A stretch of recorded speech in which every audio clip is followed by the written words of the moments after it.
Salut la famille. Bienvenue sur Actu Africa 24, là où on parle vrai et sans langue de bois.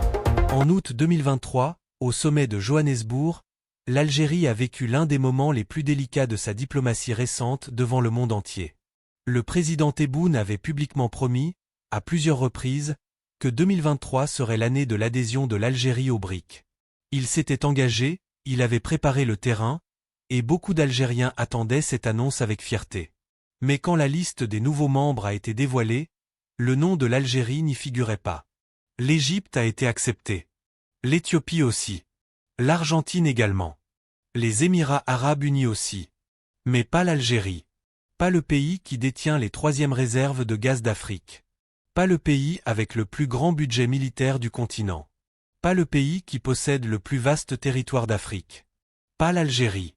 Et quand on lui a demandé ce qui s'était passé, le président Tebboune a répondu avec une phrase courte, calme, mais lourde de sens.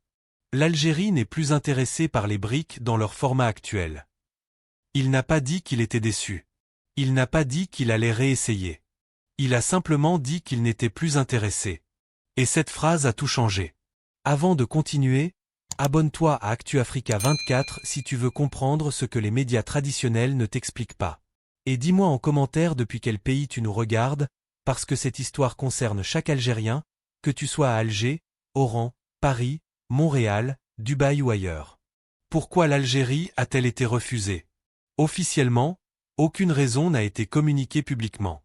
Mais les analyses sérieuses convergent toutes vers le même constat. L'Algérie a eu du mal à mobiliser les soutiens nécessaires au sein du groupe.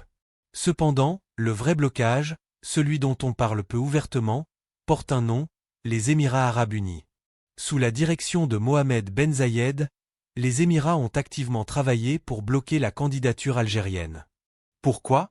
Parce qu'ils sont des alliés stratégiques du Maroc, parce qu'ils ont des intérêts opposés à ceux de l'Algérie sur la question du Sahara occidental, et parce qu'ils ne voulaient pas introduire dans le club un pays souverain, non aligné et qui refuse de se plier au jeu d'influence.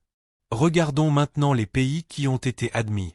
L'Égypte, avec une dette extérieure colossale et une économie sous perfusion du FMI. L'Éthiopie, admise alors qu'elle sortait d'une guerre civile sanglante au Tigré. L'Argentine, avec une inflation qui atteignait 140% à l'époque. Et l'Algérie, avec ses réserves de gaz, son budget militaire parmi les plus importants du continent, sa dette extérieure quasi nulle et son poids géographique stratégique, a été refusé. Ça ne sent pas une décision purement économique. Ça sent la politique et les rapports de force. L'Algérie n'a pas tout perdu malgré ce refus, l'Algérie n'est pas sortie les mains vides. Elle est restée membre de la nouvelle banque de développement des BRICS, NDB, l'outil financier du groupe créé en 2014 pour financer des projets d'infrastructure dans les pays émergents. Grâce à cela, l'Algérie garde un siège et peut participer à certains financements sans se soumettre aux conditions politiques d'une adhésion pleine. Quand Tebboune dit que l'Algérie n'est plus intéressée par les BRICS dans leur format actuel, il dit quelque chose de profond. Il dit que le club n'est plus ce qu'il était à sa création. À l'origine, les BRICS étaient 5 économies émergentes qui voulaient construire un contrepoids crédible à l'Occident. Mais avec l'élargissement de 2023, le groupe a changé de nature. L'entrée de l'Arabie Saoudite et des Émirats a transformé les BRICS en un club où les intérêts occidentaux et leurs alliés régionaux ont gagné du terrain. L'Algérie refuse d'entrer dans un club où ses adversaires géopolitiques ont un droit de veto. La vraie force de la position algérienne. Et c'est là que beaucoup se trompent. L'Algérie n'a pas besoin du label « BRICS » pour commercer avec les BRICS. La Chine reste son premier partenaire commercial avec plus de 12 milliards de dollars d'échanges annuels et plus de 1300 entreprises chinoises implantées sur le sol algérien. La Russie continue de fournir près de 60% de l'équipement militaire algérien. L'Italie est devenue un partenaire stratégique majeur dans le domaine de l'énergie grâce au gazoduc Transmed et au projet Galci. L'Espagne et le Portugal renforcent également leurs liens. En réalité, l'Algérie fait du commerce avec tout le monde, sans s'aligner sur personne. Elle garde sa souveraineté intacte. Ce qui inquiète vraiment certains cercles en Occident, ce n'est pas l'adhésion de l'Algérie aux BRICS.